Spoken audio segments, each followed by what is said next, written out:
What's up, champs? Welcome to another episode of the Keeping Karlsson Short Shift Fantasy Hockey Podcast. I'm your host, Ben Burnett, and joining me, as always, your other host, the one, the only, the talented Mr. E, Louis Ezekiel. Louis, my buddy, my pal, my friend, how are you on this fine Thursday evening? I'm doing good. It's great to be back behind the mic. I thought you and Elon just had an outstanding show on Tuesday, so kudos. I hope everybody enjoyed it. And I'm looking forward to, I'm wrapping up finals week right now, so got a lot of grading and stuff going on. So it's nice to take a break and talk about some fantasy hockey for a little bit. Yeah, fantasy hockey, the unstressful part of your life, right, Louis? Yes, of course. All right, well, let's get into the show then. We have a lot of news to get to, and we are going to start in Toronto, where Jackathy Campbell out for a minimum of 2 weeks with a rib injury. Petr Mrazek gets the start tonight against Arizona, who have suddenly become an offensive powerhouse. Before the game started, we were prepping the show. I left myself some notes here. One of the questions was, is Mrazek worth a shot? Can he find rhythm once he gets, potentially a majority of the starts, probably a majority of the starts for the next 2 weeks? And Mrazek has been shelled so far tonight. I believe the Leafs have even, the Yotes chased Petr Mrazek, and the Leafs have resorted to a player whose name I do not know.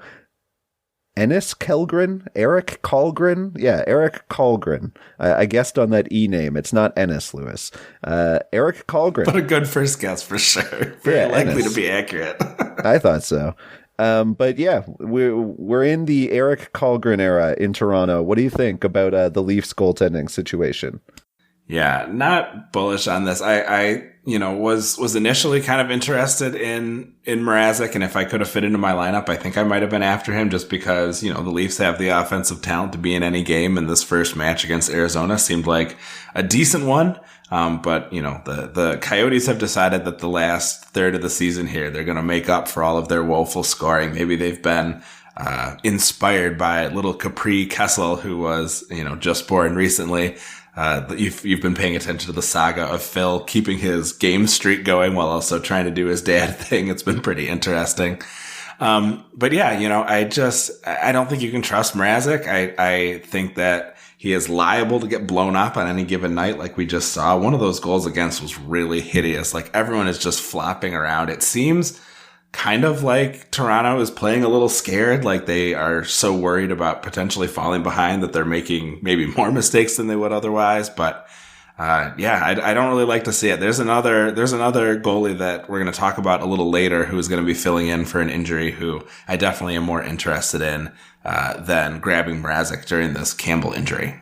Yeah, I did grab Mrazek in the cupful, and it stinks. It's not going great, but I don't know what I really expected. I knew this was a possibility, and I'm just glad that this isn't like the first game that the Coyotes scored myriad goals in, because I think I would have been way more tilted if it came completely out of nowhere. I sort of knew it was coming tonight. Yeah, I think someone in the Discord was saying that they had scored something like 10% of their goals in the last 4 games or something. Like, they're really on an insane streak compared to how they've been, relative to the rest of the season. I think if this was Florida, we wouldn't blink an eye. But because they've been so moribund offensively, seeing this explosion is just a little bit shocking. Louis, thank you for bringing up moribund and dropping the $10 word here. The first one of the night.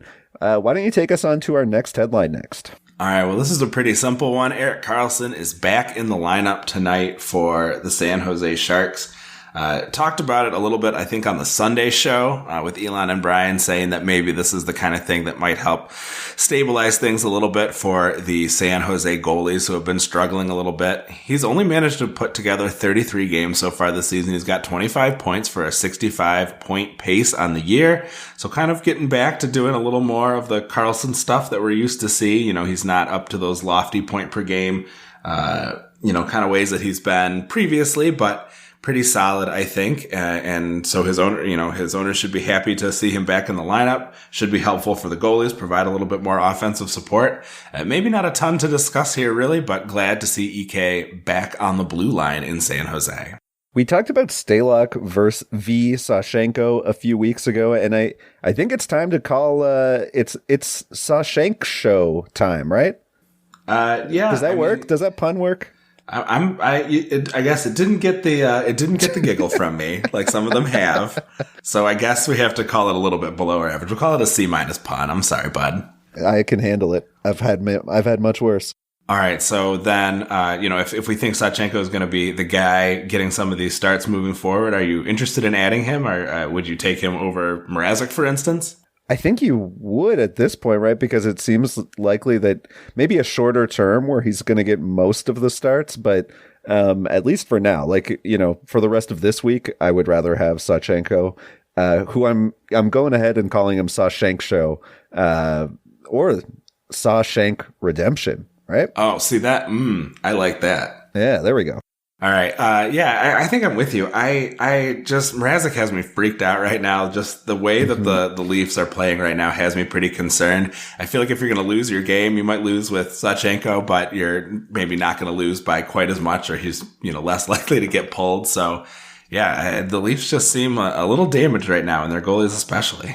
All right, well, let's hop over to Dallas, where Miro Heiskanen has been missing from the lineup for a while, and it turns out that it is because, just like Sam Darnold, Miro Heiskanen has contracted mononucleosis, retroactive to IR for about the past week or so. Lewis, I don't really know what to do with this info because I feel like that's the type of ailment that can dog you for kind of an unpredictable amount of time, I guess. Yeah, this is pretty tough news, I think, for the Heiskanen owners, just because it is the kind of illness that can really linger and can really take a lot out of you. Some people, it varies so much. So that's why, I'm not saying that you should run out and drop him, if you're in a situation where you can't stash him on IR. But I would certainly be concerned because, some people get through it just fine. Other people are, knocked out for, a couple weeks. Some people can have lingering effects that go on for a very long time. A lot of folks had it as undergrads. I did myself. And it really, knocked me on my butt for 3 weeks. That just made it tough to even keep up with my studies at all. So I can't imagine trying to play a physical hockey game every other night plus practices. Obviously he's not doing those things right now, but even being able to get back and get into those things, I would be worried without a ton of time left in the regular season.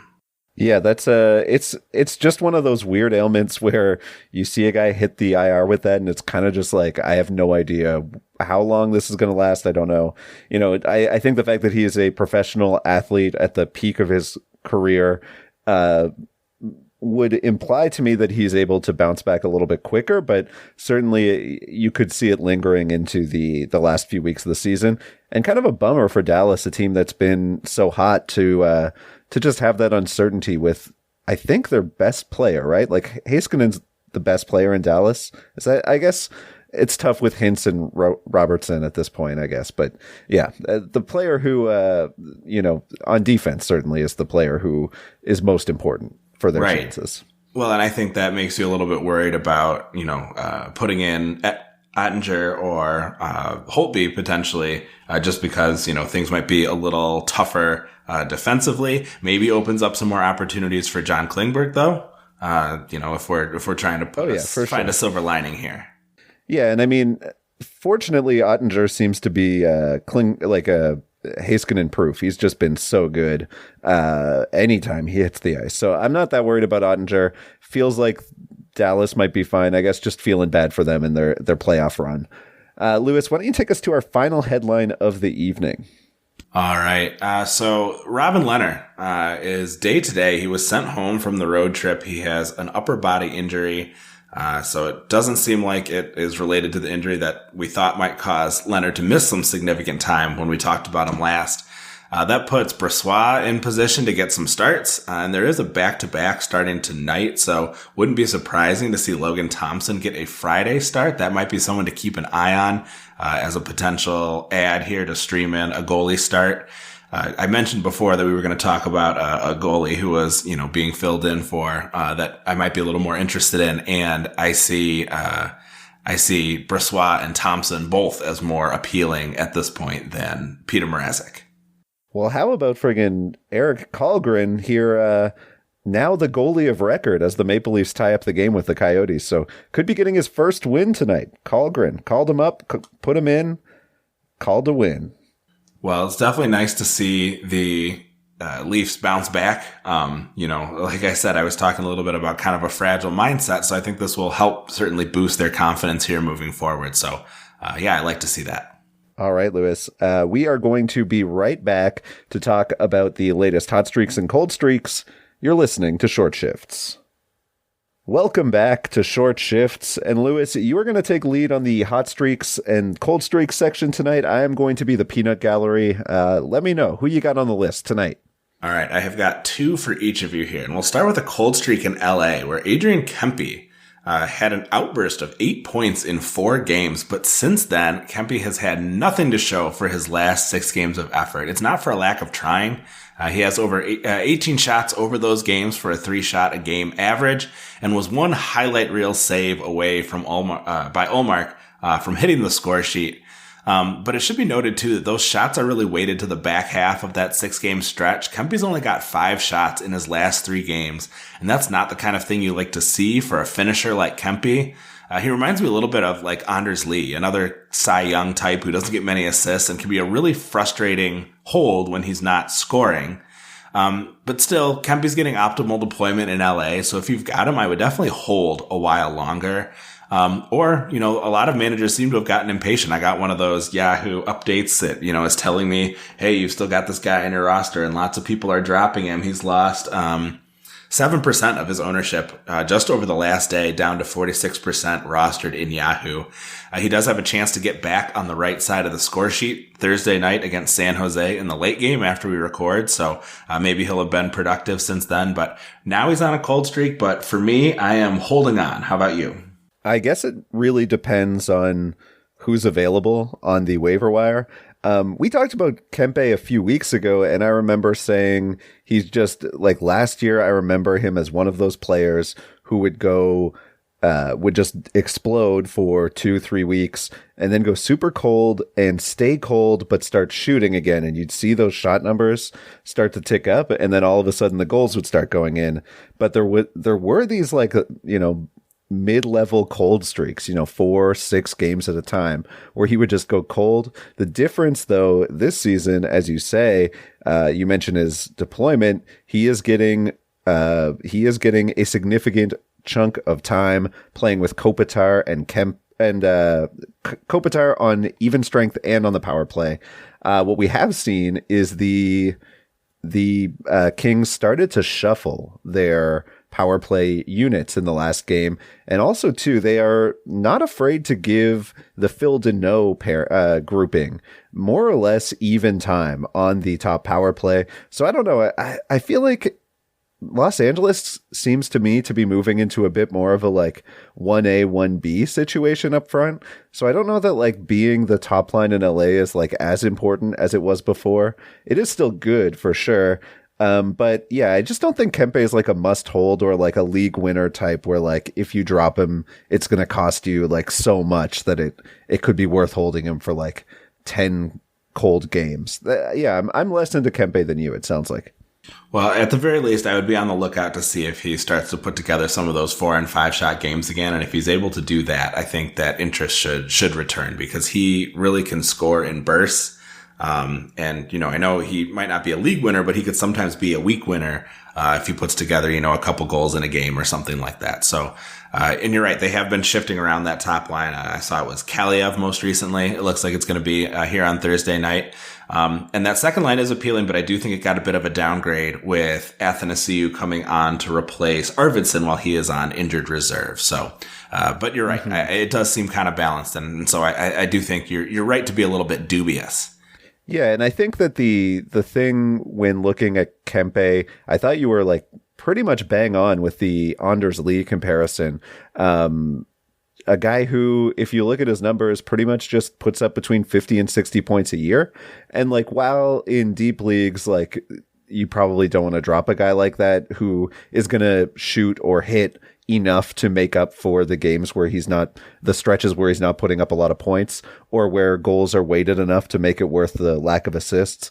I just don't think that he's like, in 12 team leagues or 10 team leagues, probably not worth holding. Yeah, I can definitely see it. So yeah, make an evaluation based on, what you're seeing, from your league, but certainly someone worth keeping an eye on, especially if he starts to shoot the puck again, because that's really what you want to see from him. That's what we were worried about with Anders Lee previously. So yeah, that's what I'm keeping an eye on. Let's head over to Chicago for our next hot streak, to a guy that you rightfully have said we have talked about too much, but he is forcing his way back into the conversation. I don't know that there has been a line in the NHL hotter than Strome, Kane, and Alex DeBrincat. Before Thursday night's game, Kane had 11 points in the last 4 games. Strome had 9 points in that time, and DeBrincat had 8 over those 4 games. Just massive production from that line. DeBrincat has a couple points on Thursday. Kane has a point against Boston already. Strome got in on a power play assist against Boston. So all 3 of them continuing that run of production. Strome has been hot and cold throughout this season. He's still just 11% roster despite his recent success, including a hat trick. He could certainly go cold again, and Chicago's offense has been anemic at times. But while the Hawks stars are feeling it, I think you've got to grab up this third wheel. Just please be aware that they play Tuesday, Saturday, Sunday next week.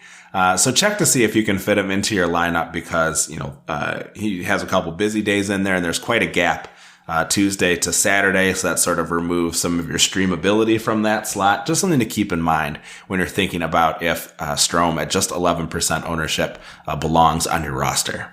Dylan, the third meal, Strome. What a snack. Where's my money, Taco Bell? Sponsor us. There you go. Dylan Strome, you mentioned my annoyance with him, and it's mainly just that, like, when he goes cold, he does so out of nowhere and just goes completely cold. And you grab him, you put him on your roster, and then he does nothing. You drop him, and then he goes off for this stretch of, like, Lewis, you added him in the cupful, held him through a week where he had an amazing schedule, and he did nothing against me, and now you've dropped him, and like I could understand the tilt. You know what I mean? Like, that's just annoying to me even to think about it. Yeah, well, I did something I don't normally do. I added him during that big hat trick game against Anaheim, just because I knew that he was going to disappear from the roster, and I'm kind of trying to defend myself a little bit from my opponent, who has Patrick Kane. So I figure hopefully, if Kane scores, Strome can maybe get an assist, that sort of thing, just to kind of shield myself moving forward. It's worked okay here. Yeah, no, I'm with you. And Strome is the kind of guy, if he fits in your roster and you can, and you just want to ride a hot streak there, you might as well. Like, he's in a great position right now. There's no doubt. Yeah, absolutely. I mean, just a super productive line. So we got to bring ourselves down a little bit and talk about a much less productive line over in Philadelphia. And that's Claude Giroux. Now, Claude Giroux does have a power play assist, an even strength assist here on Thursday. So he has managed to break out of this cold streak in a small way. But before that, he had only managed 4 points in the previous 10 games. He had a decent 2.7 shot per game average. And his lines have generally been able to carry the play in terms of shooting percentage. Corsi for percentage. But, they haven't been very productive on the power play. James Van Riemsdyk, I believe, converted on the power play for them, and Cam York. So that's finally starting to get going, which is probably a good sign for Giroux moving forward. The Flyers have just been doing a lot of chasing, haven't had a ton of success, have been behind by a lot in some of these games. So it's just been rough sledding, I suppose, for Philadelphia. There are some good reasons, certainly, to hold him. He's still shooting. He gets top deployment. He's very likely to get snapped up if he's dropped on name value alone. I remember there's been a couple instances in the Cupful, the Keeping Karlsson Ultimate Patron Fantasy League, where Giroux drops have resulted in just huge fab bids as people have been competing to get him on their roster. And,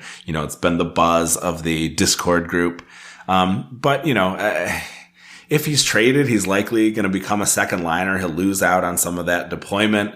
And until that happens, he's not giving you a whole ton. I don't know. What do you think? Giroux worth a hold here? I'm leaning towards yes, but I am, it hasn't been a super fun hold, certainly. In the cupful, though, like a 14-team league, then that's like hyper competitive. And if you drop him and things break the wrong way, he could be like, you can easily see him being a top 50 guy rest of the season. Mm-hmm. So to me, Giroux in a league like that is not a drop, but I am in a league that is far less competitive, that I have Giroux on my team, and I'm pretty much kicking myself for holding him. It just feels like I absolutely should have just gone out and grabbed whoever was on the waiver wire. It just, choices this past weekend weren't that inspiring. It does feel like the waiver wire lately has been really bleak. So maybe that's the only reason I haven't dropped him in my shallower league. But yeah, I definitely understand. We mentioned Kempe as somebody who you can drop in 10 or 12 team leagues. I think Giroux is droppable in shallower leagues as well. I just personally wouldn't drop him in very deep leagues because, to me, if we're comparing to Kempe as an example, to me, I can see Giroux going off in a more, in a higher ceiling fashion. Yeah, and his spot is, unquestioned, right? Kempe could get moved up and down the lineup, but that's not going to happen with Giroux. I know it hasn't happened much with Kempe this season, but, it's certainly a possibility, whereas with Giroux, I don't think that's the case. You're talking about the waiver wire being uninspiring. Well, maybe I can tempt you with the red-hot 7% rostered Craig Smith. A deep option if you're looking for an injury replacement or you're trying to replace a cold player. He is on a crazy hot run of 12 points over the last 11 games and change, counting an assist here on Thursday night against Chicago. It's all coming from the Bruins' third line with Charlie Coyle and Trent Frederick, and he's getting less than 14 minutes of ice time on average. The results speak for themselves, but it's really hard to recommend a guy playing on the third line and playing so little. What do you think? Is this guy maybe worth an ad? Boston plays Chicago on Saturday, and then they have a front-loaded schedule next week with 3 games before Saturday. So Smith could be streamed out for Saturday, Sunday starters. Again, not very inspiring time on ice or deployment, but the production, the production's got to speak for itself a little bit here. What are your thoughts on 7% rostered Craig Smith? I like Craig Smith as a player, and there have been a few times where I've added him since he's joined the Bruins and and he's worked out. And there have been times where I've added him and he hasn't really done much. But if you look at his numbers, he basically just looks like what Kempe looks like when he's getting points, right? Like the shots are there. If you look into the time on ice column and the power play points, then it's depressing. And yeah, I don't expect any sort of, I don't think that this run is sustainable, but if you're in I would say, again, a deep league that has a very competitive waiver wire, Craig Smith is absolutely somebody who, you're in the stretch run, you need to win next week to keep your playoff hopes alive. Then it's a pretty solid early week stream. Shouts out to cousin Dave, somebody who may be considering Craig Smith for the upcoming stream scheme. Oh yeah, I would. Yeah, that's a good spot to keep an eye out for maybe another mention of him, and we'll see, what he's able to produce for the remainder of this Chicago-Boston game. Unless, of course, it turns out that Craig Smith didn't get a point on a specific day that Dave happened to have bet on him in DraftKings, in which case, there's no way that Craig Smith ever once appears. Well, Lewis, thank you so much for hanging out with me. We are at the end of another episode of Short Shift, and we're coming up on the end of the season. It's kind of sad. It's disappointing to see how soon the season will end. Thank you, everyone, for listening to us tonight. And Lewis, please sign us on out of here. Yeah, kudos. If you're still listening at this point in the season, you are either doing very well for yourself or you are doing everything you can to improve yourself for next season. So good on you. Wishing all of our listeners all the success in the world. Please feel free to reach out to us at Short Shifts KK. We would love to answer your questions. These are some really busy days coming up, so you might have some sit starts, that sort of thing. We would love to, give our advice and hopefully be correct. Brian and Elon, of course, you can follow at Keeping Carlson. They will have a Sunday mega show coming for you. Maybe think about coming to keepingcarlson.com/live and check out the live stream. It's an awful lot of fun. Definitely recommend you follow at Game Day Lines, at Game Day Goalies, at Game Day News for all of your up-to-the-minute info. Shouts out to Dave Betton of the Stream Scheme, at NHL Stream Scheme. Lots of great places to check out. And our intro and outro music is created by Pat Roach. And until we see you next time, play smart and keep your shifts short.